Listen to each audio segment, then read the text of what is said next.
Hey everyone, and welcome. Today we are diving deep into one of the biggest reasons websites feel slow, image optimization. Now, I know that might sound a little technical, but trust me, by the end of this, you're going to have a really simple toolkit to make pretty much any site feel way faster. So let's get right into it. We've all been there, right? You click a link and then you just wait. It's probably one of the most universal frustrations online. And if you run your own website, I am willing to bet you have asked yourself this exact question. Well, more often than not, this is the answer: your images.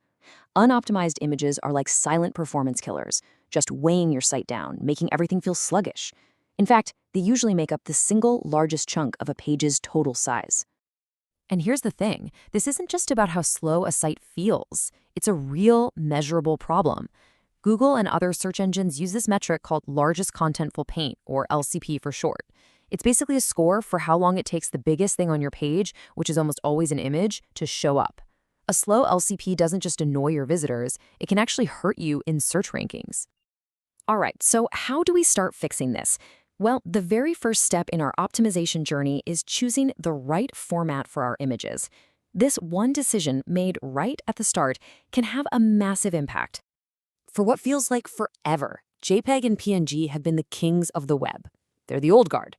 Super reliable, they work absolutely everywhere.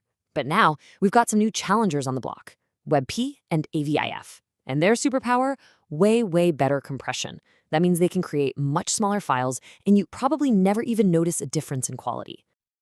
Okay, but that's the big question, isn't it? What happens if someone visits your site on an older browser that doesn't get these fancy new formats? Are they just stuck looking at a broken page? No way. The web actually has a really elegant solution for this. And this is how it works. Using this clever little piece of HTML called the picture element, you can basically offer the browser a menu of options. It starts at the top, asking, hey, can you handle the best one, AVIF? If the browser says no, it just moves down the list to the next best, WebP, and if all else fails, it serves up the good old reliable JPEG or PNG. This way, everybody sees an image, but people with modern browsers get a much faster experience. Picking the right format is a massive win, but that's just part one of the story. Next up, we have to talk about size. Not just file size, but the actual dimensions of the image. We've got to make sure we're sending an image that's the right size for the screen it's being viewed on. This quote just says it all, doesn't it? Think about it. A phone screen might only be 400 pixels wide. Sending in an image that's 10 times that size is just incredibly wasteful. The user is forced to download all this extra data that their phone then has to shrink down and basically throw away. It's like trying to mail an elephant when all you needed was a postcard. So the solution here is called responsive images, and we use an HTML attribute called setSource. It works a lot like our format solution from before. You just give the browser a few different versions of your image, say a small, a medium, and a large one. The browser then does the smart work of picking the perfect one for the user screen, so no more giant images on tiny phones. Okay, so we've got the right format, and we're serving the right size.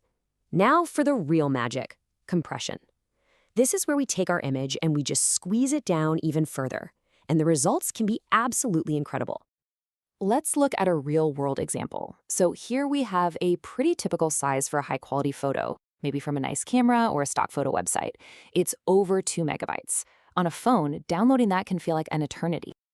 And this is the exact same image after it's been run through a simple compression tool. Look at that drop. We went from over 2 megabytes all the way down to just 350 kilobytes. That is a massive reduction.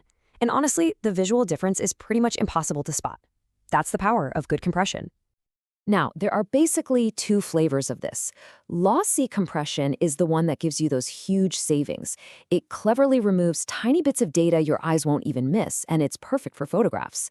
Then there's lossless compression, which shrinks the file without losing any data at all. It's great for things with sharp lines like logos or diagrams. Okay, final section. Let's pull all of this together. We've got the right format, it's the right size, and it's nicely compressed. Now we can get smart about how and when these images even load on the page in the first place. This next trick is one of my absolute favorites, mostly because it's so easy but so powerful. It's called lazy loading. With just one single word, loading equals lazy, in your image code, you can tell the browser, hey, don't even bother downloading this image until the user actually scrolls near it. This makes the first visible part of your page load so much faster.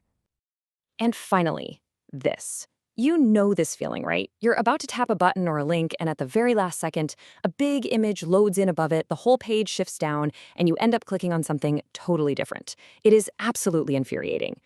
Well, that annoying jumpiness actually has a name. It's called cumulative layout shift, or CLS. And the fix for it is almost ridiculously simple. All you have to do is include the width and height of your image in the code. That's it. This tells the browser exactly how much space it needs to save for the image. It creates a perfect little placeholder, so when the image finally loads in, nothing moves. The layout stays rock solid.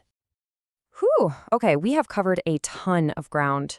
So let's boil this all down into a super simple 5-step checklist that you can use on literally any website. Here it is. Number 1, choose modern formats like WebP and A5, and always provide those JPEG/PNG fallbacks. 2, serve responsive images with source set, so you're always delivering the right size. 3, compress absolutely everything. 4, load smartly. Use loading equals lazy for any images that aren't on the screen right away. And finally, number 5, prevent those annoying layout shifts by always setting an image's width and height. And just like that, by following these 5 steps, you can make a massive, tangible difference in your site speed and, honestly, in your users' happiness. You've now got the tools to solve the single biggest performance issue on the web. Pretty cool, huh? So the only question left is, what are you going to optimize next?